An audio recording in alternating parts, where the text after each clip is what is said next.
आप अध्ययन कर रहे हैं मिशन इंस्टीट्यूट के ऑनलाइन प्लेटफॉर्म पर। जैसा कि अभी हाल ही में चिकित्सा के क्षेत्र में नोबेल पुरस्कार प्राप्त करने वाले स्वांते पैबो का नाम चर्चा में आया, वैसे ही दुनिया में मानव विकास की प्रक्रिया भी चर्चा में आ गई। तो आज हम लोग बात करेंगे प्राचीन डीएनए से आधुनिक मानव के विकास का सुराग। नोबेल पुरस्कार विजेता पैबो ने लाखों साल पुरानी हड्डी से मानव का क्रमिक विकास समझाया। साथ ही ये भी बताया कि आदिकाल से आज के इंसानों तक आनुवंशिक जीन का प्रवाह आज भी शरीर विज्ञान के लिहाज से महत्वपूर्ण है। मसलन हमारी प्रतिरोधी प्रणाली कैसे किसी संक्रमण के प्रति काम करती है।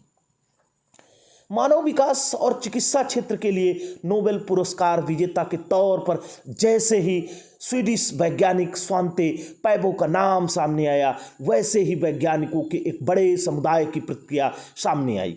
ये तो होना ही था। पैबो की खोज को लेकर नोबेल पुरस्कार देने वाली कमेटी ने अपने बयान में कहा कि विलुप्त हो चुके होमिनिन्स आदिमानव और आज जिंदा सभी इंसानों के बीच आनुवंशिक अंतर बताने वाली उनकी खोजें उस बुनियाद जैसी हैं जो बताती है कि हमें अनोखा इंसान बनाने वाली चीज़ें क्या हैं। पैबो ने लाखों साल पुरानी हड्डी से मानव का क्रमिक विकास समझाया। साथ ही ये भी बताया कि आदिकाल से आज के इंसानों तक आनुवंशिक जीन का प्रभाव आज भी हमारे शरीर विज्ञान के लिहाज से महत्वपूर्ण है। मसलन हमारी प्रतिरोधी प्रणाली कैसे किसी संक्रमण के प्रति काम करती है।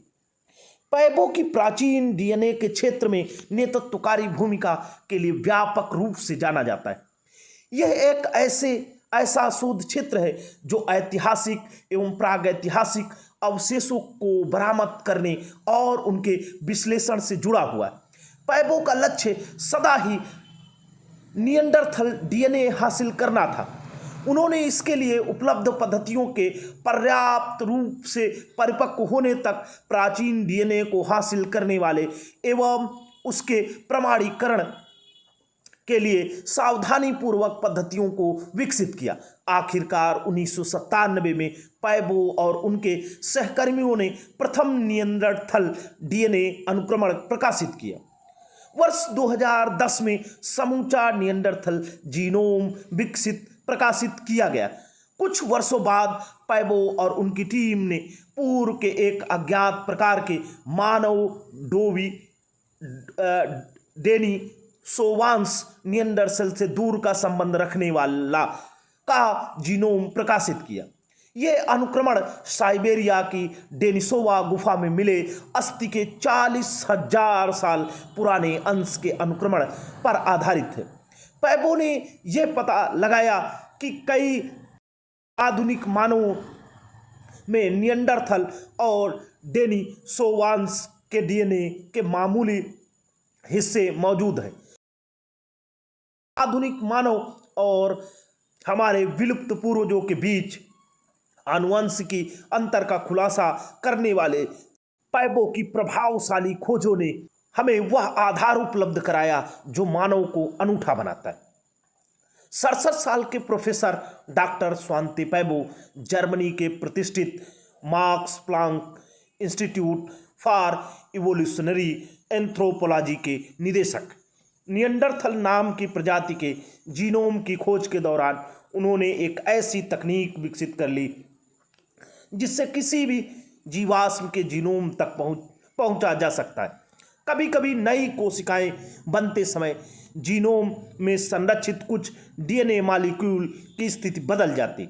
अरबों डीएनए मॉलिक्यूल में से कुछ की स्थिति में आया बदलाव पीढ़ी दर पीढ़ी बड़े अंतर पैदा करता जाता है।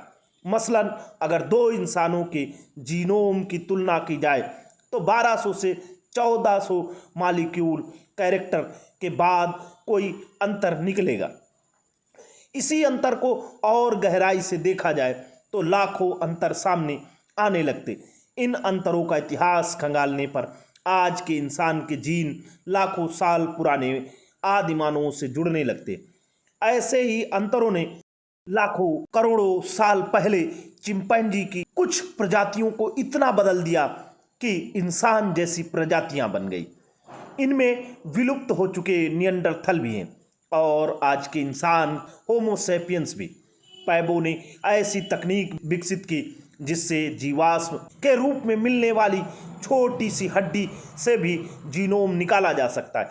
इस तकनीक के जरिए डीएनए से बैक्टीरिया, फंगस, धूल, मौसमी बदलाव और बाहरी रासायनिक परिवर्तन जैसे कारकों को साफ किया जाता है। ये तकनीक इतने आगे जा चुकी है कि अब एक साथ लाखों डीएनए का विश्लेषण किया जाता है। तो हम लोग आज यहीं तक अध्ययन करेंगे। जय हिंद।